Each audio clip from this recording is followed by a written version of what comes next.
और साफ तौर पे स्टे ऑर्डर आ गया है कि स्टे बोल दिया है कि अब कोई भी भर्ती एसआई जो है ने कोर्ट में सरकार का जवाब करते हुए पेश करते हुए समय मांगा। कहा हम हर स्तर पर जांच करा रहे हैं, हमें और अधिक समय की आवश्यकता है। डिसाइड होके गलत व्यक्ति छूट जाएंगे और सही व्यक्ति जेल के सलाखों के पीछे होंगे। इसका मतलब साफ है, मुख्यमंत्री नहीं चाहते।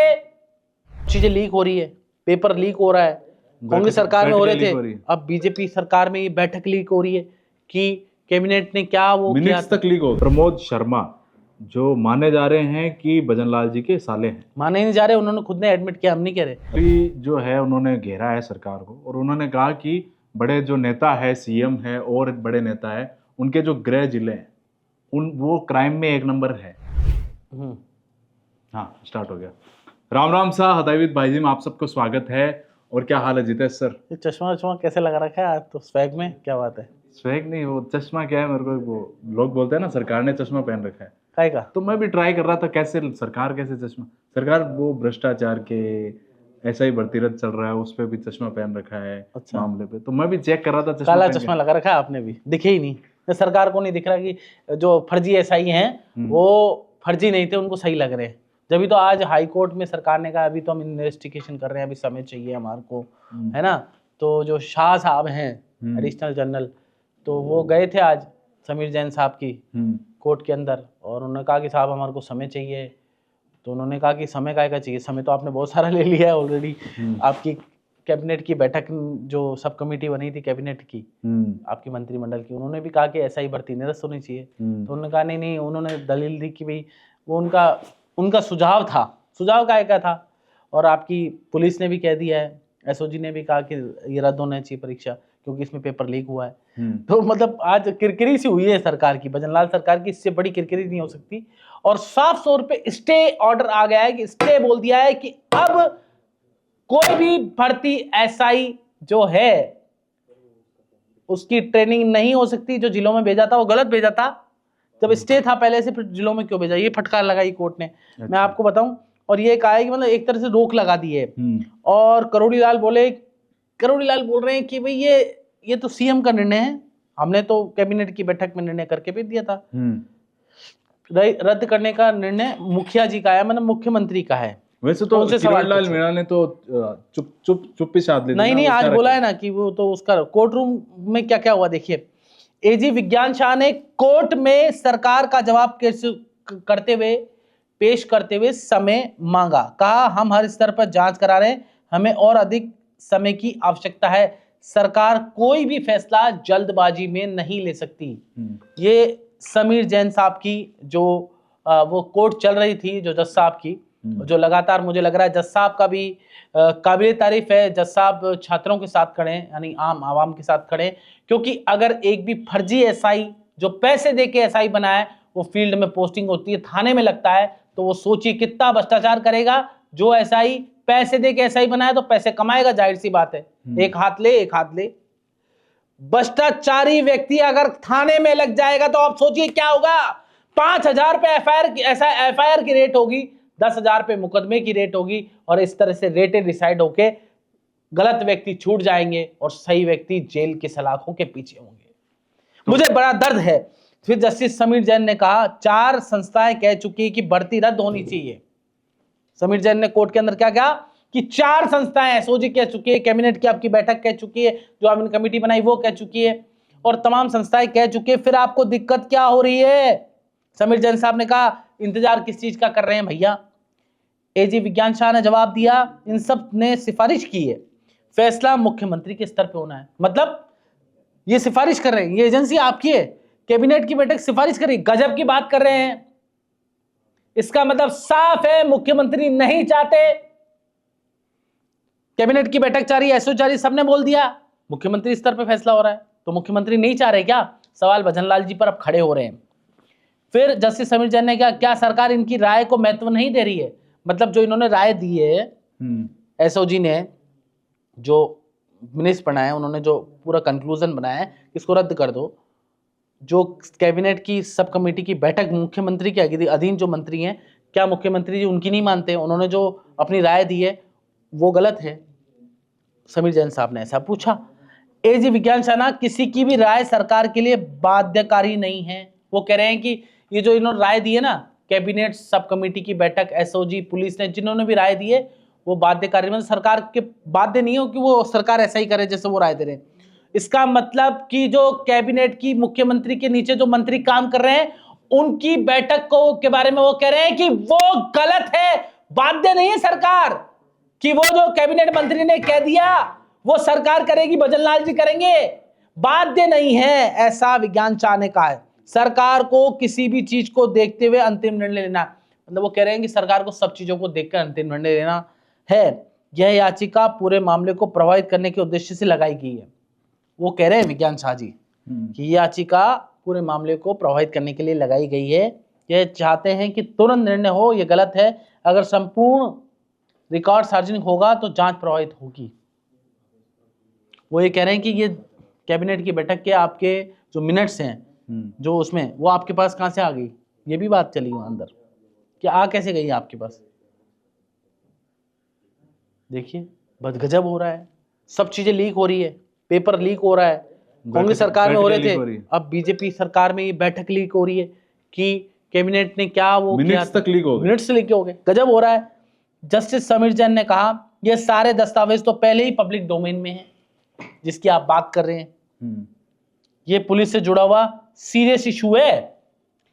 जज साहब ने ये कहा है सीरियस इशू है। एजी विज्ञान शाह ने कहा अनुसंधान अभी बाकी है, जांच का निष्कर्ष तक पहुंचना जरूरी है।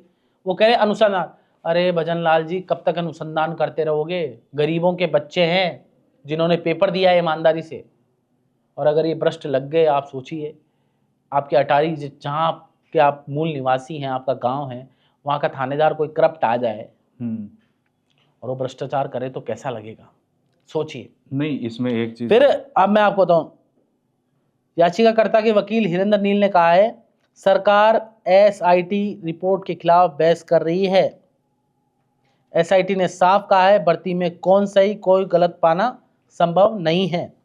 ऐसे तो इनको 10 साल लग जाएंगे, यह तो अंतहीन प्रक्रिया है, समय लग जाएगा। जस्टिस समीर जैन कहते हैं कि हर मामले में एसजीआरडी रस्तोगी को न्याय मित्र नियुक्त करते हैं। इन्हें सभी दस्तावेज उपलब्ध कराएं और मामले में यथास्थिति बनी रहेगी। किसी भी तरह की ट्रेनिंग फील्ड पोस्टिंग 10 फरवरी को मामले की अंतिम सुनवाई होगी और स्टे दे दिया है। कुल मिला के बात यह है अभिषेक, तो पूरी तरह से सरकार की पूरी किरकिरी हुई है इसमें। मतलब सरकार अपनी एसओजी को मानने को तैयार नहीं है भजन लाल जी। सरकार अपने मुख्यमंत्री, अपने जो कैबिनेट के उन्होंने खुद ने तय किए थे कैबिनेट के ये लोग इस कमेटी में रहेंगे, उनको मानने को तैयार नहीं है।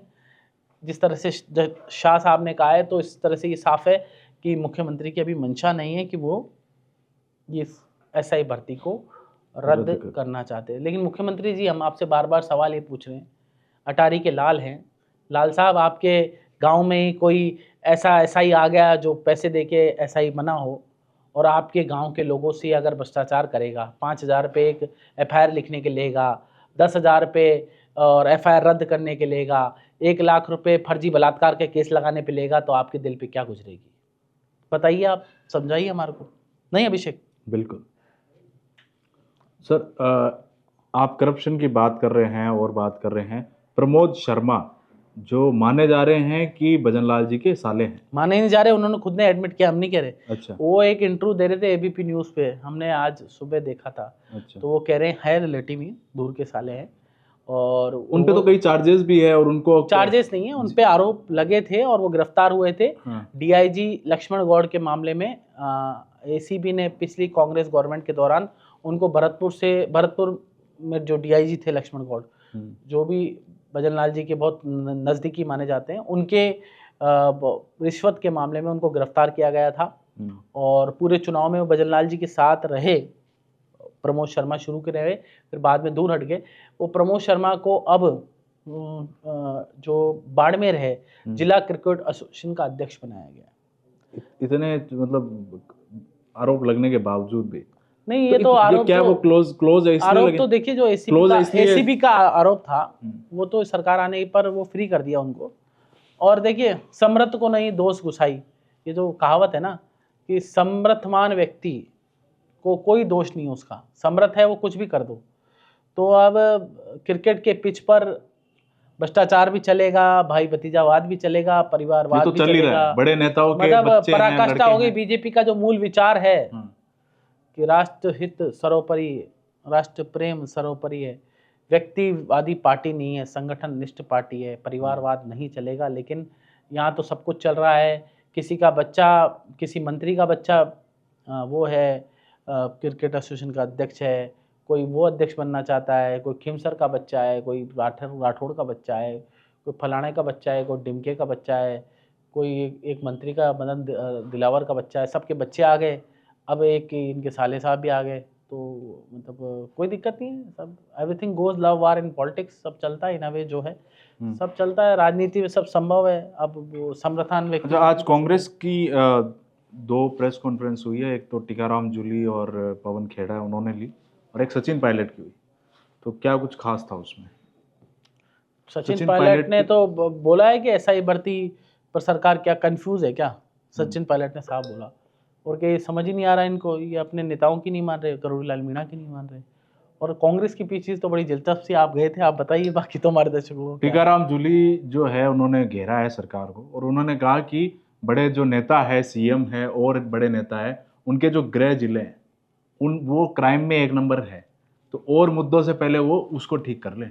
और कई चर्चाएं हुई उस बैठक में, और तो किसी पत्रकार भाई ने पूछा कि जो स्कूलों में सर्दी है तो सर्दी के मौसम में क्या स्वेटर नहीं बांटेंगे? तो उन्होंने कहा ऐसा है, सरकार जब ठंड आ जाए, खत्म हो जाएगी, तो स्वेटर भी बांट देगी, क्योंकि जब चीज की उपयोगिता होती है तब सरकार उसको नहीं प्रोवाइड कर रही है किसानों को, जब किसान जो चीजें चाहिए तब नहीं दे रही। अंग्रेजी मीडियम स्कूल वाला हाँ। विषय भी एक चल रहा है अभिषेक। जी, मैं जी, तो ये बिल्कुल। जानता हूँ, जो बदलता दौर है, गरीब से गरीब व्यक्ति जो अंतिम पायदान पे बैठा है, जिसको पंडित दीनदयाल उपाध्याय जी कहते थे कि अंतिम व्यक्ति तक लाभ जाना चाहिए, तो गरीब से गरीब इंसान ये चाहता है कि मेरा बच्चा, मेरा नौनिहाल अंग्रेजी माध्यम में पढ़े, क्योंकि आज बदलता दौर है। हिंदी हम तो मातृभाषा हिंदी का सम्मान करते हैं, और हम तो कहते हैं कि हिंदी पढ़ने वाले बच्चे भी देश का भविष्य बने हैं और बड़े बड़े पदों पे पहुँचे हैं, बड़े बड़े आईएएस हैं आज। लेकिन बदलता दौर है, हर व्यक्ति की चाह रहती है कि मेरे बच्चों को ज़्यादा से ज़्यादा अच्छे स्कूल में पढ़ाऊँ। तो अंग्रेजी माध्यम स्कूल भी बुरे नहीं है अगर हिंदी भी प्रॉपर तरीके से वहाँ पढ़ाई जाए। तो अंग्रेजी माध्यम स्कूल कांग्रेस ने खोले थे, उनको बंद करने की कांग्रेस कह रही है बजाय, कि राजस्थान में जो है, मैं क्या कह रहा हूँ, उनको बंद करने के बजाय उनको इंदिरा गांधी के नाम से थे शायद, वो या राजीव गांधी, इंदिरा गांधी के नाम से थे, तो वो उसका नाम बदलकर अटल जी के नाम से, पंडित दीनदयाल जी के नाम से, किसी भी व्यक्ति के नाम से खोल देते और उसको और अच्छा प्रॉपर तरीके से बनाती बीजेपी, तो ज़्यादा बेहतर रहता। उसको बंद करने का जो निर्णय है, जिसका कांग्रेस भी लगातार विरोध कर रही है, तो मुझे वो ठीक नहीं लग रहा, क्योंकि जो अमीरों के बच्चे हैं, मैं आपको राजस्थान के जो कैबिनेट मंत्री हैं, नाम नहीं लूँगा, और एमएलए है ना, अधिकतर 99% नेताओं के बच्चे अच्छे अंग्रेजी स्कूलों में जाते हैं, ना कि किसी सरकारी स्कूल में, हिंदी माध्यम स्कूल ये तो में फैक्ट जाते हैं, है ना, आईएएसओ के बच्चे। तो एक गरीब के बच्चे को क्या अंग्रेजी माध्यम में पढ़ने का अधिकार नहीं है? भजन लाल जी, क्या आपके बच्चे को आपने पढ़वाया नहीं? आपने भी अंग्रेजी माध्यम में पढ़ाया होगा। मैं हिंदी मीडियम में पढ़ा हूँ, मेरे परिवार इतना सक्षम नहीं था, उस दौर की बात है, लेकिन आज के दौर की बात है। मेरे बच्चे को भी मैं अंग्रेजी माध्यम में पढ़ा रहा हूँ, लेकिन मेरे बच्चे को मैं शिक्षा ये देता हूँ कि भाई बेटा मंगलवार को हनुमान चालीसा करनी चाहिए, हाँ, वंदे मातरम की शिक्षा देता हूँ, हाँ, भारत माता की जय बुलवाता हूँ उससे। लेकिन इसका मतलब ये थोड़ी कि मैं अंग्रेजी माध्यम में नहीं पढ़ाऊंगा मेरे बेटे को। लेकिन इस तरह से जो मतलब सरकार कर रही है निर्णय, वो ठीक नहीं है मुझे लगता है। माध्यम कोई सा भी हो, विचार अच्छा होना चाहिए। स्कूलों में आपको ये करना था कि इसको नाम चेंज कर देते, उसमें कुछ राष्ट्रवादी चीजें लिया थे, हाँ, उसमें कुछ अच्छा लिया थे, वैचारिक, आपको वैचारिक उसमें डालना था, तो बच्चों में वैचारिक गुण डालिए ना। अच्छा, सत्र होने वाले शुरू, जो विधानसभा के सत्र है राजस्थान के, उसमें टीकाराम जूली ने भी कहा है कि हम सरकार को हाँ, घेरेंगे। 31 तारीख को देखिए विधानसभा का सत्र मैंने शुरू उनसे होने वाला है पूछा कि राजस्थान विपक्ष जो है वो सवाल ही नहीं पूछ पा रही है क्या पक्ष से, जो अभी विपक्ष तो मरा हुआ सा लग रहा है मुझे। नहीं, उन्होंने कहा कि सरकार खुद ही एक मुझे मुद्दा है, हम विपक्ष क्या में मुद्दे दम हैं? नहीं नजर आ रहा। वो बोलते हैं ना विपक्ष में ऐसे ही है, दुकान में दम नहीं है, तो कैसे घेरेंगे एक फिर? दूसरे की खिंचाई करने में लगते हैं। कभी डोटासरा जी, सचिन पायलट गहलोत, फलाना ढिमका लिमका, राधा मोहन दास आपस कह में रहे हैं कि चलते वनवास रहते ले लो। हैं। कांग्रेस राधा के मोहन नेता। जी भी मस्त आदमी, बोल रहे सचिन पायलट के लिए बोल रहे वनवास ले लो। सचिन पायलट देखिए कद्दावर नेता है राजस्थान के, उनके विकल्प थोड़ी है तो राजस्थान में। सरकार छत्तीस कैसे घेरेगी फिर एकमात्र नेता है सरकार को? जिसके एक आवाज पर लाखों भीड़ हो जाती है। राधा मोहन जी की आवाज पे थोड़ी होगी लाखों भीड़। लेकिन राधा मोहन जी अच्छे आदमी, सच्चे आदमी है। अच्छे और सच्चे आदमी को सच्चाई बोलना चाहिए, क्योंकि वो स्पष्टवादी व्यक्ति हैं। लेकिन सचिन पायलट का विकल्प राजस्थान की राजनीति में अभी फिलहाल कर पा रहा है, ये कहना बहुत मुश्किल है। मैंने कहा था ना बीजेपी को विकल्प तैयार करना होगा पायलट के लिए, नहीं तो पायलट की ऐसी आंधी आएगी अगली बार 2028 में कि सबकी दुकान समाप्त करके ले जाएगी। तो और क्या कुछ है सर? और तो आपकी दुकान में क्या सामान है बताओ? दुकान आज तो ऐसा है कि सामान बिक गया। अच्छा, बिक गया क्या? हाँ। हाँ, अब क्योंकि राजस्थान में मुद्दे ही नहीं चल रहे हैं, विपक्ष कुछ आवाज नहीं उठा रहा है, सरकार को घेर नहीं पा रहे हैं। पूछते हैं तो कहते हैं कि सरकार खुद ही मुद्दा है। क्या फिर हम कांग्रेस से भी क्या सवाल करें अगर वो इस तरह? मैंने उनसे पूछा, राधा मोहन दास जी परिवार खेल रहे हैं भजनलाल जी। कौन पहले भजनलाल जी परिवार खेल, भजनलाल जी बंद कीजिए परिवार खेल। नहीं, वो तो कह रहे हैं वो प्रभारी को नहीं जानते। आपने नहीं बनवाया हो, लेकिन प्रमोद शर्मा तो आपसे जुड़े हुए हैं, वो खुद दावा कर रहे हैं कि मेरे जीजा जी हैं भजनलाल जी, तो आपने इनको बनवाया तो ठीक नहीं है, आपका मैसेज ठीक नहीं जाएगा। तो बीजेपी तो परिवारवाद के खिलाफ है, बिल्कुल ऐसी पार्टी है। समझिए, आप अच्छे व्यक्ति हैं, आप तो सहज है, सरल हैं, आसपास का घेरा ठीक कर लीजिए, अच्छे हो जाएंगे। और बच्चों की बात मांग लीजिए, एडामेंसी मत रखिए। ठीक है, आपको करोड़लाल जी से कोई लड़ाई होगी और कोई बात होगी, उनकी बात छोड़िए और बच्चों का ऐसा ही प्रति निरस्त कर दीजिए। और जो भी पेपर लीक हुए उनको, मगरमच्छों को पकड़ लीजिए, हम आपकी जय जयकार कर लेंगे, वाहवाकार कर लेंगे, फलाना। ठीक तो ये थी फलाना ढिमका जो भी हमने डिस्कस किया। आपके साथ रोज बातें करते हैं, जुड़े रहिए हमारे साथ हताविद भाई जी पे। राम राम। राम राम से।